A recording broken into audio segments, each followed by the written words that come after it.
Okay, we're going to veer just a little bit into the dark.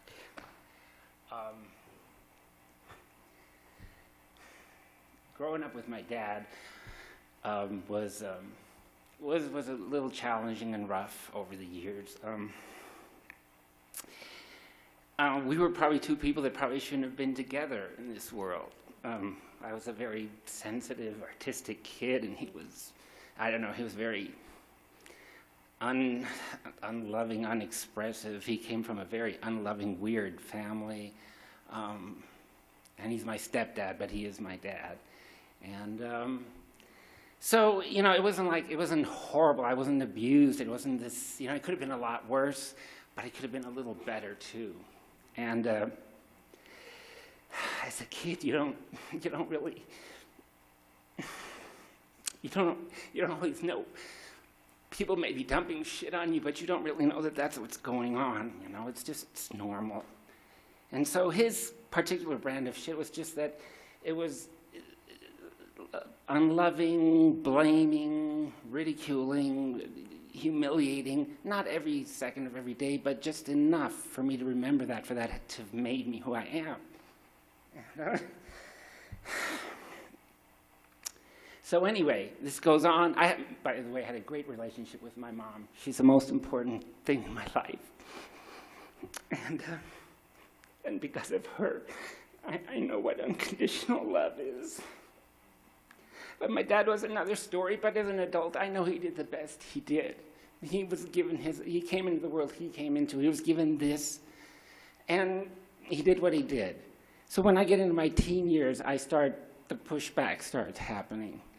And once it starts more and more, and pretty soon it's like tooth and claw. And it's not like fighting, it's not like tough man, it's not like two rams and the son and the father, it's not that bullshit at all. It's me hurling obscenities at him. Not all the time, but when things happen, that's how I knew how to fight. Just nasty shit like you wouldn't believe. And below the belt, unkind, hurtful things. It's the only way I knew how to get his attention, and I wanted to hurt him long enough to just shut the fuck up. Him shutting the fuck up every now and then would have really helped. But he didn't. So fast forward, I'm in college. I'm still living at home. I'm in my mid-20s. One evening, we're having dinner, and he's going off about something again, and the tempers are rising. It's over some bullshit thing. He's the kind of guy never says he's sorry, never, you know, just, you can't discuss anything. It's either an argument or not. It's just that, and it never resolves. You run into your corners afterwards, and then later you get back in the ring and some other bullshit happens. That's how it always was. And so it's going up at the dinner table. My mom's trying to mediate. Michael, Bill, don't, you know, this. And it's going up, and I'm blowing my stack, and I spit across the dinner table right into his face. Seemed like an okay thing at the time.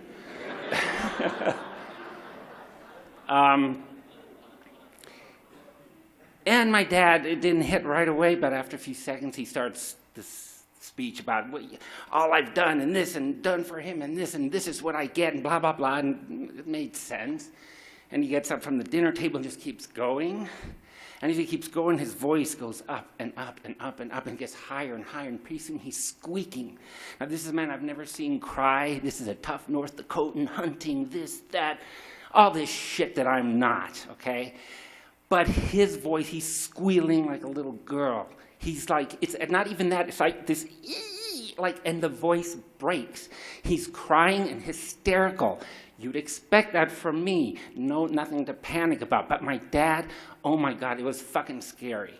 And he went outside and didn't come back for a few hours, and it started sinking in what I had done. And I started getting a little scared. He came back eventually, but hid out in his bedroom for days on end. And pretty soon I'm thinking, I've let this fucking genie out of the bottle, and I don't know what to do. And I thought, oh my God, what if he divorces my mom? And it's all my fault. I did, you know, oh my God. And this was I think when I grew up a little bit that day, because I started understanding about responsibility and that you have an effect in the world. And Anyway, so I knew I had to fix this, and I had to apologize to him. It was the hardest thing I had to do to that point in my life, but I got my nerve up. I walked in there in his bedroom, and I was like out of body. I'm just walking like a floating head, and I'm like, and I say whatever, and he turns around, and his face is white. It's just ashen like a corpse. And his eyes are red and bloodshot, and you can see the inside of his eyelids, and it's just, he looked like a vampire, and he looked at me just like, there was nothing in the eyes. And besides that being so horrible was the fact, the knowledge that I had done that. I had done that to a person. I had broken something in somebody just for some flippant fucking minute of anger.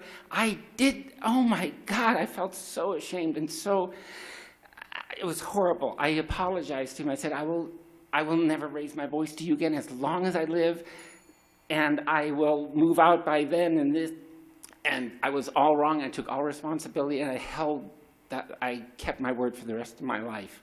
It was tough sometimes, but I did. But over the years, I always thought that I was ashamed of it. But then one day, a memory jarred loose of what happened 5 seconds before that. 15 years, it was buried, and one day it popped up. And what it was I'm at the dinner table, he's going off, the electricity is going through me. And I see this pot of mashed potatoes or something on the table with a handle, and I want so much. I see in my mind's eye grabbing that pot and smashing it into the side of his head and cracking his skull open. I didn't want to kill him, I just wanted it to stop. But for whatever reason, the way I'm wired, God, whatever, that electricity didn't go into my arm, it went here, and I spit in his face. And yes, it was horrible, but my mom didn't lose her husband, my dad didn't die or become a vegetable, I didn't go to prison, and for the rest of her life, my mom didn't have to tell people or avoid telling people that her son had killed her husband, my father. And I figure, as gross as it was still a blessing. Sometimes we don't know what blessings are, or they don't look like we expect it, but they still are, and this was one. Thank you.